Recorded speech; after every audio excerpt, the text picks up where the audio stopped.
the owner of Mosaic Advertising Agency. Tim Kramer joins us now. Tim, you saw the Instagram video of this one woman, which we discussed earlier. There's no way her child, 7-year-old, is non-binary. Right. And I mean, it's just so crazy. He walked in and said, "Oh, they're not celebrating me at Target." Right. She made that up. But that said, this company is taking, I don't know if this is pressure from ESG. What's going on? Why are they doing this? Although I will say the relationship with Glenson, this organization, is very deep and very long. They've given millions of dollars, and one of their top executives is on the board of this group that goes into schools and promotes this ideology and keeping transition secret from parents. Yeah, absolutely right. It's amazing when you look at the history of Glenson and what they've done and the controversy that surrounded them since the beginning.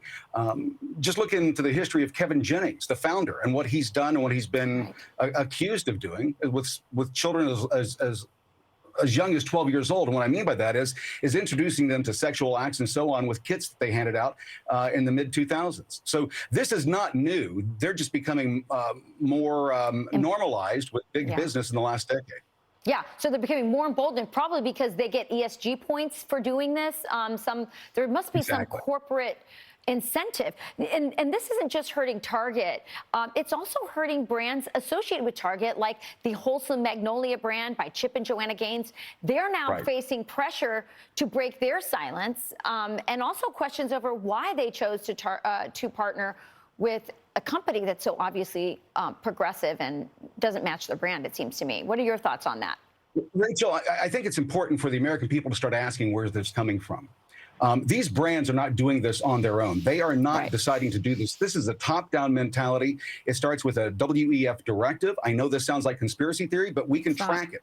We've now tracked it through the financing. It goes into the hedge funds. It goes into the financial system, the banking system. And if Target, Budweiser, these other brands don't go along, well, they don't get the financing that they need from these financial institutions like BlackRock, Vanguard, and State Street. That's how simple it is. That's the lowest common denominator, and it doesn't stop until Americans speak up and make their voice heard. The other thing that has to be important here and to take a look at is, when is the SEC going to come in and take a look at the fiduciary responsibility that these corporations have to their shareholders, making these moves and losing billions of dollars at a time? At some point, the SEC has to step in. The problem is that the SEC has the exact same problem. The indoctrination and this ideology of ESG and DEI and CEI has permeated our government, even to the level of the agencies that we expect to hold these people accountable.